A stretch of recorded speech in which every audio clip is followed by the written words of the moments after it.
Hello friends, welcome back to another video. आज मैं आपको बताने जा रहा हूँ सिंबल एंड एब्रीविएशंस के बारे में। कहाँ इनकी ज़रूरत पड़ती है? देखिए, सबसे ज़्यादा इनकी आवश्यकता पड़ती है जब आप ड्राइंग स्टडी करते हैं। अगर आप फ्रेशर सिविल इंजीनियर हैं और आपको सपोज करिए ब्लॉक वर्क का इंडिकेशन करना है, तो आप कैसे इंडिकेशन करेंगे?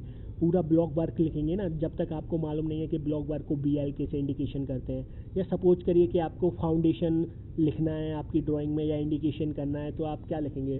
FOUNDATION फाउंडेशन पूरा लिखेंगे आप। तो ये इतना हम लोग नहीं करते हैं। तो देखिए, फाउंडेशन के लिए शॉर्टकट होता है FDN।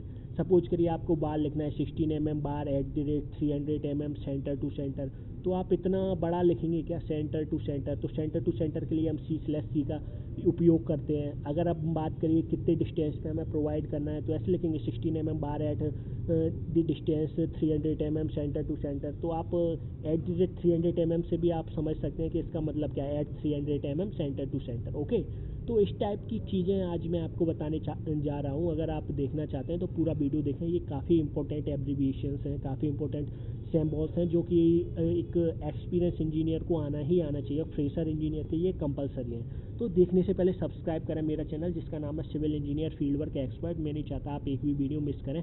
अपकमिंग हमारे 500 to 600 वीडियो जाने वाले हैं ब्लिंक इंजीनियरिंग के ऊपर। तो देखिए दोस्तों, अगर आपने सब्सक्राइब कर लिया हो तो हम स्टार्ट करते हैं। सबसे पहले हम बात करते हैं, अगर @300 लिखा हुआ है तो इसका मतलब क्या है?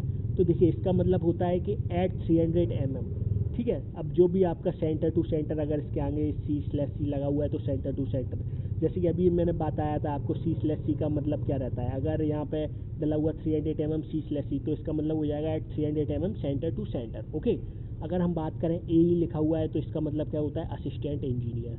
ARCH आपने देखा होगा, एच पर ड्राइंग कंसल्टेंट विद आर्किटेक्ट वगैरह, जो भी आपका, अगर आप एरर वगैरह या आपका कुछ भी आता है तो आप कांटेक्ट करें आर्किटेक्ट से। तो उस टाइप की चीज़ें आपको ARCH पड़ा हुआ है, आप समझ नहीं पा रहे हैं कि ये क्या है, तो ये आपको आना चाहिए कि ARCH आपका आर्किटेक्ट को रिप्रेजेंट करता है। APM आपको असिस्टेंट प्रोजेक्ट मैनेजर को रिप्रेजेंट करता है। ALT आपका अल्टरनेट को रिप्रेजेंट करता है।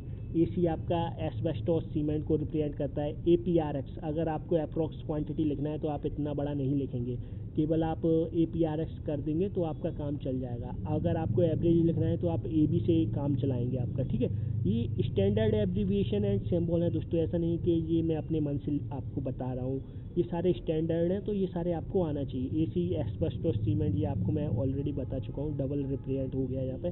तो इस टाइप से देखिए, अब आपका B/B है, तो B/B आपका क्या रिप्रेजेंट कर रहा है? Back to back.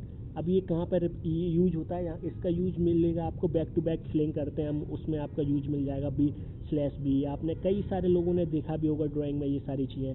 जैसे देखिए, CM क्या रिप्रेजेंट करता है? Cement motor. इसका यूज आपको ब्रिक वर्क या आप प्लास्टर कर रहे हैं तो वहाँ पे आपको मिल जाएगा। कॉलम अगर रिप्रेजेंट करना है तो CUL से रिप्रेजेंट करेंगे हम। अगर आपको सीमेंट कंक्रीट रिप्रेजेंट करना है, जैसे आपने देखा होगा हमें CC करना है 150 mm थिक, तो वहाँ पर CC डालेंगे, केवल सीमेंट कंक्रीट नहीं डालेंगे, ये हमें समझना होता है। ठीक है, CJ कंस्ट्रक्शन जॉइंट इंडिकेट करता है। कैंटिलीवर को अगर हम CNT से रिप्रेजेंट कर सकते हैं। हम बात करें कंक्रीट को CONC से रिप्रेजेंट करते हैं हम। कंस्ट्रक्शन को CONST से रिप्रेजेंट करते हैं हम। चीफ इंजीनियर है तो हम उधर chief engineer, according to chief engineer नहीं डालेंगे, अकॉर्डिंग टू CE डालेंगे वहाँ पर। तो ये सारी चीज़ें होती हैं रिप्रेजेंट करने के लिए। जैसे CP कोड ऑफ प्रैक्टिस है, ये आपका CI पाइप, ये आपका मोस्टली आप यूज करते हैं कहीं भी आपका मतलब हैवी वर्क है, या आपको कोई भी हैवी प्रेशर पाइपलाइन वगैरह है तो CI पाइप हम यूज करते हैं। तो ये सारी चीज़ें आपको आना चाहिए। देखिए, और भी मैं आपको बताता हूँ। हाँ, देखिए, अब हम बात करते हैं कि BV क्या इंडिकेट करता है? BV इंडिकेट करता है ब्रिक बेड को। जैसे कि अब बिल्डिंग है, बिल्डिंग को आपको रिप्रेजेंट करना है तो BLDG से रिप्रेजेंट कर सकते हैं हम। अब बेंच मार्क है आपका कहीं लगा हुआ है तो हम कैसे रिप्रेजेंट करेंगे? पूरा बेंच मार्क तो नहीं लिखेंगे ना हम, पूरा ड्राइंग में ऐसे लिखेंगे तो पूरा ड्राइंग हमारा जो A4 साइज़ का या A3 साइज़ का ड्राइंग आता है उसमें सबसे ज़्यादा जो लिखा हुआ होगा तो मतलब कहीं ना कहीं प्रॉब्लम आती है, इसलिए हम शॉर्ट फॉर्म का यूज करते हैं BM। ठीक है, बॉटम को हम किससे इंडिकेट करेंगे? VOT। तो बॉटम का आपको मिल जाएगा जब भी पिस्टिल वगैरह का ड्राइंग का करते हैं तो वहाँ पे आपको मिल जाएगा। ठीक है, ऐसे ही BOS वगैरह, तो बॉटम ऑफ स्टील।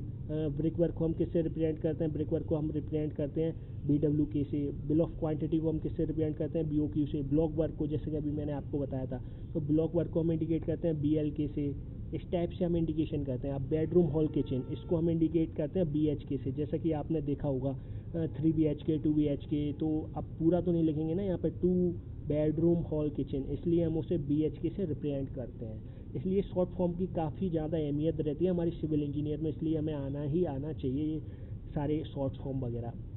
अब देखिए कुछ इधर हैं हमारे DIM, डायमेंशन को अगर हमें रिप्रेजेंट करना है तो DIM से रिप्रेजेंट करेंगे। डाउन करना है तो DN, अगर कहीं DN लिखा हुआ है ऐसे 9 इंची डाउन या 1 फीट डाउन, तो DN से आप कहेंगे यार ये DN क्या है, ये कंफ्यूज हो जाएंगे। तो आप अगर आपको ये सब मालूम है तो आप ईजिली कर सकते हैं। DPC आपका dam proof course, DRG drawing है, ये इंडिकेट करता है। अब डाया लिखा हुआ है वहाँ पर, तो D आपका डायमीटर को रिप्रेजेंट करता है।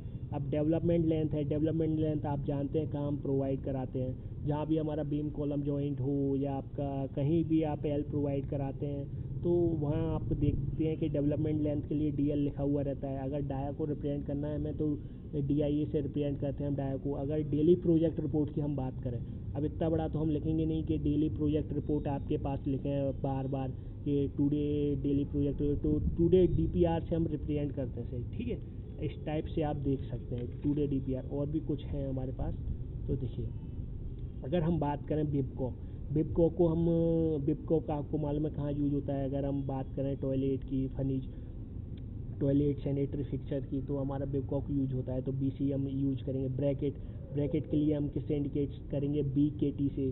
अब बॉटम ऑफ बीम, अब ये बॉटम ऑफ बीम को हम कैसे इंडिकेट करेंगे, BOB से, ठीक है। ऐसे ही अगर हम बात करें डेड लोड की, अब डेड लोड को हमें इंडिकेशन करना है कि कैसे करेंगे डेड लोड को इंडिकेशन, तो DL से हम, ये तो हम लोगों ने इंजीनियरिंग में ही पढ़ा है ईजिली।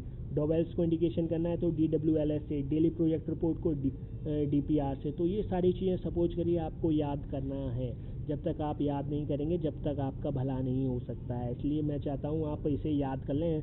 मैं आपको ये A to Z सारे जितने भी एब्रीविएशन एंड सिंबल हैं पार्ट 2 और पार्ट 3 में आपको अभी मैं प्रोवाइड करा देता हूँ। इसके बाद आप नेक्स्ट वीडियो देख सकते हैं जिसमें आपको D के बाद का आपको सीक्वेंस मिल जाएगा, ठीक है।